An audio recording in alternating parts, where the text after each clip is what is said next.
I bit my tongue, but the gnawing feeling in my stomach condemns me for it. Until my son returns, I will stare at the sickly white walls, paintings of anchors, faded artificial flowers. I will wait for the walls to collapse, for the anchors to crash to the floor and the flowers to turn into dust. I need Salim to come back.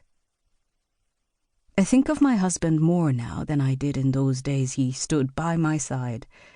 What foolish and ungrateful hearts we have when we are young. I wait for the doorknob to turn, for my son to enter, boasting that he's done for our family what I could not. I would give anything for him not to risk as much as he does. But I have nothing to barter for such a naive wish. All I have is spread before me. 2 innocent souls, lightly stirring in their own troubled dreams. I can touch them still, I remind myself. Salim will return, God willing, and we will be as close to complete as we can hope to be. One day we will not look over our shoulders in fear, or sleep on borrowed land with one eye open, or shudder at the sight of a uniform. One day we will have a place to call home.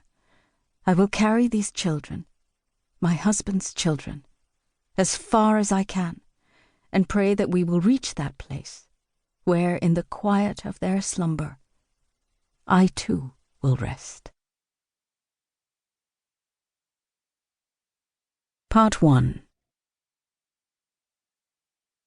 Chapter 1. Fereiba. My fate was sealed in blood on the day of my birth. As I struggled to enter this twisted world, my mother resigned it, taking with her my chances of being a true daughter. The midwife sliced through the cord and released my mother from any further obligation to me.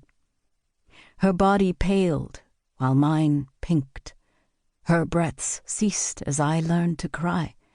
I was cleaned off, wrapped in a blanket, and brought out to meet my father, now a widower, thanks to me. He fell to his knees, the color leached from his face. Father John told me himself that it was 3 days before he could bring himself to hold the daughter who had taken his wife. I wish I couldn't imagine what thoughts had crossed his mind, but I can. I'm fairly certain that had he been given the choice, he would have chosen my mother over me. My father did his best, but he wasn't built for the task. In his defense, it wasn't easy in those days, or in any days for that matter. Father John was the son of a vizier with local clout. People in town turned to my grandfather for counsel, mediation, and loans. My grandfather, Bobajan, was even-tempered, resolute, and sagacious. He made decisions easily and didn't waver in the face of dissent.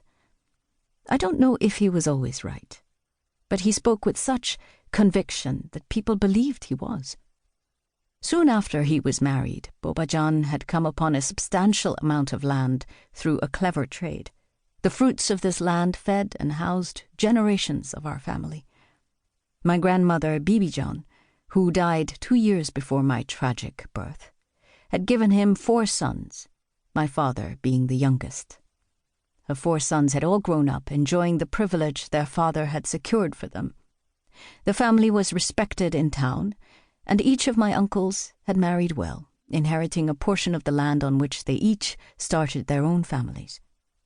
My father, too, owned land, an orchard, to be exact, and worked as a local official in our town, Kabul, the bustling capital of Afghanistan, tucked away in the bosom of Central Asia. The geography would become important to me only later in life. Father John was merely a faded carbon copy of my grandfather, not penned with enough pressure to imprint strong characters. He had Bobajan's good intentions, but lacked his resolve. Father John had inherited his piece of the family estate, the orchard, when he married my mother. He devoted himself to that orchard, tending to it morning and night, climbing its trees to pluck the choicest fruits and berries for my mother. On hot summer nights, he would sleep among the trees, intoxicated by the plush